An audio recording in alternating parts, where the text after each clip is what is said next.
It's November 13th, and we're back at it again on the public ground. We brought in a couple of stands today, and we went way back up in here next to a bedding area. This is a spot I've been wanting to try to get to for the last couple of weeks. Right there on the ridge, there's a couple of does coming. Oh, there, good buck.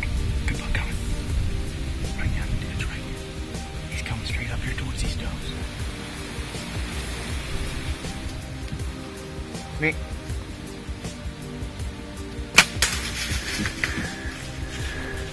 I think we got him. Nice wide 8-pointer. He's either a 3 or 4-year-old buck, but man, we just haven't had very many opportunities on public. We just hung this stand today, Eric and I. What an unbelievable night we had tonight. It was a spot we found scouting last shed season.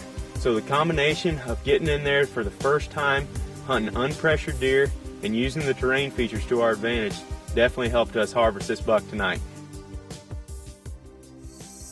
We've been getting a lot of questions on Ask Winky lately about how we get all of our gear way back deep in some of these places on public land. And today I'm going to show you what we use for a tree stand setup, sticks, and pack whenever we go in there.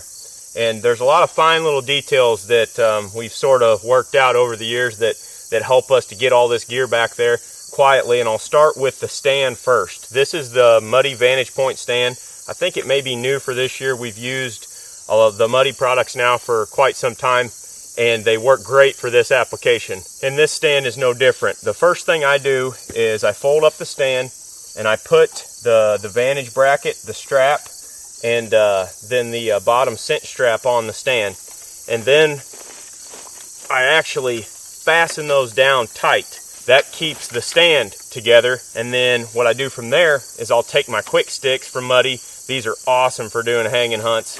We use these all the time on our public land setups. What I actually do is usually pack in 4 to 6 of these, and I'll take 2 of the sticks, I'll put them on one side of the platform, and 2 of the sticks and put them on the other side of the platform. This kind of helps distribute the weight a little bit, and also gives me the ability to add more stuff to the back of my stand, which I'll talk about later. But what I do is I just feed that rope right through the platform here. Make sure that you don't cover up your backpack straps on the back of the stand. And then I run it through each one of these rope cams on the sticks. And what that does is it fastens each individual stick to the stand platform and really holds them in there rock solid. The last thing, our Muddy Safeline, of course. I loop that around the top of the sticks like this. It's pretty easy to fasten on there. Just tie it in a knot. That way the Safeline doesn't come undone with you as you're walking through the woods. And what I feel is the most important accessory on this stand is these Muddy backpack straps on the back.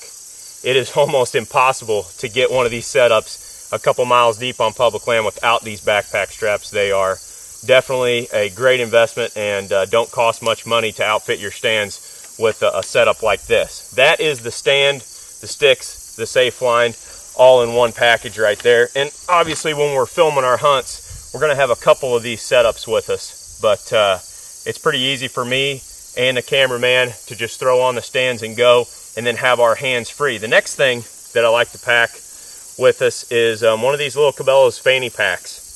It's not a great big bulky backpack. Last thing you want to be doing when you're going in and hunting several miles deep is packing a ton of gear with you. But it really is a solid setup, and the best thing with the Muddy products and the way that I've got this one sort of fitted out here is that it's dead quiet. When I'm walking through the woods, you don't have any metal on metal contact because everything is fastened to this frame rock solid, and those bungee cords obviously aren't making any noise as well. When you're adding clothes to the outside of this, it even helps deaden more of that sound. So it's really the perfect setup for anybody that's going in deep on public land. Use a few of these tips and tricks, and hopefully it'll help you out this season.